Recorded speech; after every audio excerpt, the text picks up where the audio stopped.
The Aztecs got off to a great start over UNLV with that 34-6 dominant victory. Joining us now, Associate Head Coach, Running Backs Coach with the Aztecs, Jeff Horton with us on Xtra. Jeff, good morning to you. I got to ask, of course, has that daily routine or that Friday routine changed because of COVID, or is it the same old meal each morning? Hey, they're still pumping that acai bowl out down there. So good shape. Good. And love that accent, Jeff. We got a good one, too, from Caden McDonald, who joined us the other day. A good Texas kid as well. Jeff, you watched a lot of football. From the way this offseason has gone to how clean a game it was against UNLV, how impressed were you about the way your players showed up, even with such a weird offseason?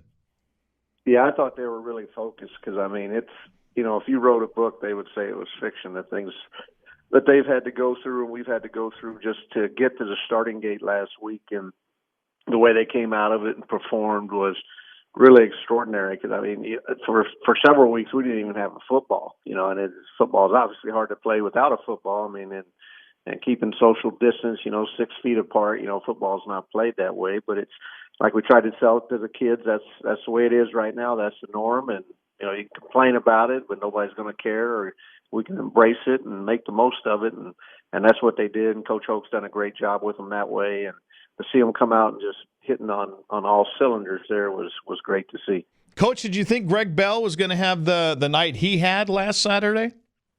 So excited to see him play. It's been a long journey for him, 2 years. He had to, when he left Nebraska, then he had to mishap here right in the summer, right before we started up a year ago. And to see him get on the field and make things happen, that was great. He's a great talent. He's got a world of ability. He's a great young man. We're excited to have him back home. And I look for him because you got to figure he hadn't played on 25 months, I believe it was. So I think he's just going to get better and better as the weeks go on. And excited about his opportunities down the road.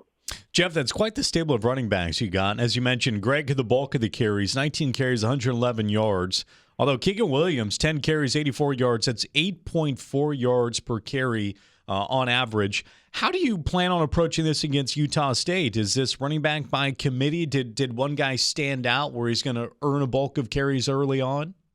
Well, I think the biggest thing is, because of the pandemic, the COVID issues, it's the off season was different and the summer was different. So really, I don't know if we're really in top-notch football shape yet. So I think being able to utilize several guys has given us the time to get into better shape, keep their legs fresh, just coming at them in waves there. It was good to, we used 4 different running backs, and Chase Jasmine was coming off an injury, so he didn't play at all. He's healthy now, and just keep those fresh legs rolling at that defense and being able to get after them was I think that's a tool we can utilize. I tell the guys to make it hard on me. Somebody get in there and break some big plays. It's hard for me to take you out, obviously, but they all work hard in practice, and I always tell them if you do that and do what we ask, I'll find a way to give you some opportunities. And the biggest thing was just with the off season the way it was in the summer program, I think guys are still just kind of working their way in the shape because it was hard to get those things done. Jeff, if by committee is working for you, being that it's a shortened season, could you see the offense continuing with that, or do you and Coach Aklinski want to eventually get to a bell cow?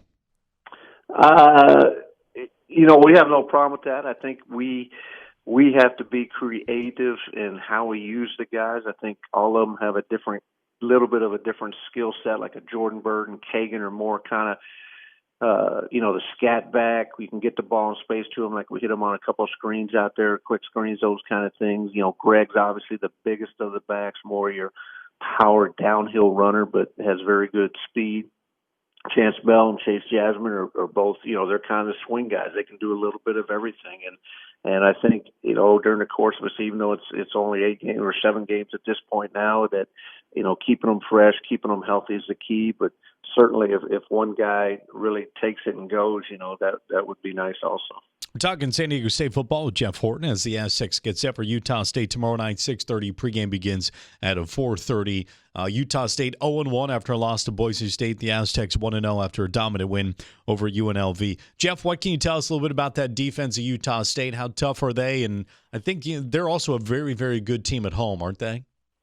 They are. They play really well, and I think they can have 5,000 people, what the word was there at the games, and they always have good crowds anyway, but at least with 5,000 people, you'll have some energy that way. That was really different last week, I got to say, with nobody there. I mean, you kind of hear people yelling back and forth across the field. You can hear what they're yelling. You can hear what we're yelling. I had to watch my language, I don't want to be dropping cuss words out there and everybody hearing you and everything. So had to tone that back a little bit. But Utah State, they're always a physical team. Coach Anderson, he's like Coach Hoke, a former D-line coach that, how they operate. They got one speed, and that's full speed ahead and run through people. So I think it'll be a really, grinded, pounded, their offense is like us, a lot of spreading it out RPOs, but they try to go fast at times.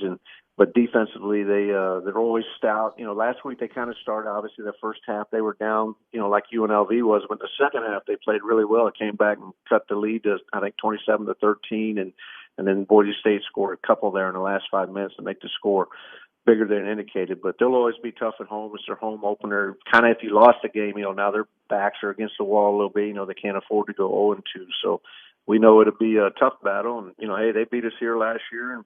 And obviously we got that in the back of our minds. And we need to just take care of our business and make a big jump from improvement from game 1 to game 2. Caden Blaine McDonald talked about that yesterday, about there's a little revenge factor going into the game. And is it good when you get to go into, hostile territory where 99.9% of the people hate you and are pulling against you? Does that cause you to maybe circle the wagons a little bit better? I think it really does. I always enjoy playing on the road and being kind of the villain and people getting on you. I think exactly like you said, it kind of makes you gather up, get a little tighter, hang on to each other, and pull together with one another. And I kind of relish those opportunities, and I think our kids do also. Jeff, what's the scheduling like this year for travel, and how complicated is it, or are you guys in somewhat of a rhythm from a testing standpoint? How's it going to be for your first road trip? It's a little different. Obviously, we don't have as many. We charter anyway on a plane, but we don't have as many other people going. It's kind of just the football bubble, the players, coaches, the necessary administrators, trainers, equipment people. It's kind of the people we're with every day. So there's, one, not as many people on the plane, so we can spread out a little more. And two, when you get to the hotel now, there's no really hanging around. Most of the meals are grab and go. You grab it, take it up to your room and eat it. You can't, be around your parents or anything like that if they're on the trip, because, you don't know where they've been. And, that's the hardest thing probably for, if you're a player and your parents are there, you'd like to see them. But, we got to have those protocols in place. And it's been different that way. A locker room spread out. You spread out more. We kind of dress in waves and do different things like that. So it's a little different. And, having to play up in Carson, we kind of had to go through those things anyway. Even though it's a home game, it's not really a home game. We're away, so we had to do that at the hotel last week, the night before the game, where we stayed up there in Irvine. So we're a little used to it, just the different parts getting on the plane now and being able to handle all that. You're an old college football warhorse. Is this the strangest thing you've ever had? Thanks for the compliment. You're welcome. You're welcome. Warhorse, yeah. But old warhorse. Yeah. Coach, is it the strangest thing you've ever had to deal with in your career?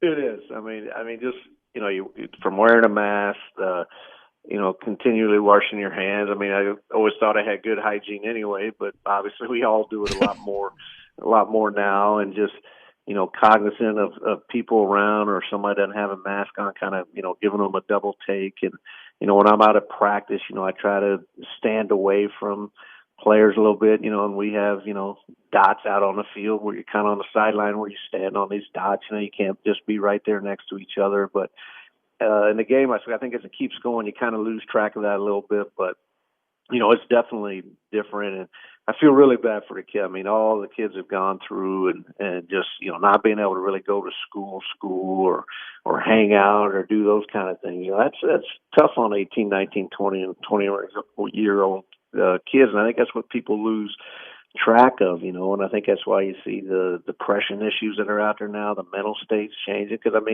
basically human beings are social people, unless you're just one of those kind of people who don't like socialize. But, and basically we're trying to make everybody unsocial. And when you're 18 to 21, 22, we all remember back then that, that was, some prime years when you want to do everything. Oh, You yeah. can't do that right now. Yep. Yeah, we heard that. I mean, I did. Costa, nothing happened for him in college, but there are a lot of people out there. It certainly did. And I mean, you can imagine when you were in college, hey, you got to go back to your dorm room and you can't leave. Forget it. Yeah, it's Right? like, I'll just catch up with you guys next year. I'm going to take this year's off. And Jeff, listen, it's one of the reasons why it's so crucial and so important with what you're doing. And I had real doubts about spring football happening, just trying to fit 2 football seasons into one. Who would sign off on that? I'm so glad it's happening. And just watching everything that's happening around college football, it's like, let's hope that we can really even get to 8 regular season games. And I remind Aztecs fans, or if you've been thinking about watching, don't push it back. Make sure that you enjoy every moment of this season, because no games are promised. If you've been paying any attention whatsoever, no games are promised. It can change in the blink of an eye. So I say all that to say, so excited for Saturday night, Jeff. Go and get a W, travel safe, and we'll talk to you soon. Thanks. Really appreciate you guys being on. I feel like it was a homecoming thing. I was probably, a 4th or 5th date that was asked, but I'm glad finally worked its way down to me. We'll do it again, Jeff. Thanks, Coach. All right. Yeah. Boy, that 4th or 5th date's always a fun one, right? Oh, you're starting to get busy. Look out.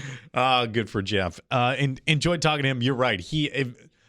If you're wondering what it's like to be the life of a coach, there's no greater example than Jeff Horton. I mean, you try to. I think he's coached at UNLV 7 different times. No, it's actually twice. But you go and look at the lives of these men and where they move, God. and it's all for the love of the game. But Absolutely. and he brought up a great point. With such an odd off season, depth always matters. Depth really matters. If you have fresh bodies and depth that you continually run into the game like they can do with these running backs, a defense is in real trouble, especially if they're not running a lot of fresh legs in and out.